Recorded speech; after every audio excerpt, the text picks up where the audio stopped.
Nelayan di Kabupaten Aceh Besar menitip harapan kepada pemerintah agar memperhatikan kehidupan nelayan menyusul masih sulitnya perekonomian yang dialami oleh para nelayan.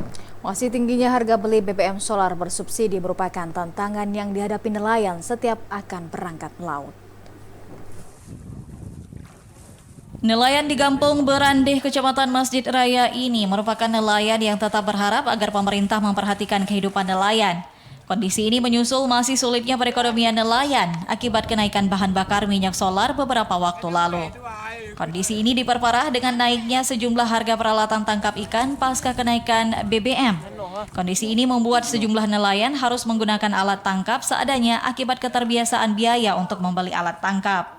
Maimun, salah seorang nelayan, mengatakan tak hanya masalah tersebut, masih tingginya harga beli BBM solar bersubsidi merupakan tantangan yang dihadapi nelayan setiap akan berangkat melaut. Kadang ada, kadang-kadang enggak. Enggak tentu. Sehari bisa berapa bang dapat? Baru 4 hari dapat pergi. Hari pertama dapat 140, hari kedua 120, hari ini kosong. Hari ini kosong. Kalau minyak selama ini seperti apa? Beli di DPI sini. Cuman kadang-kadang harganya agak dikit mahal.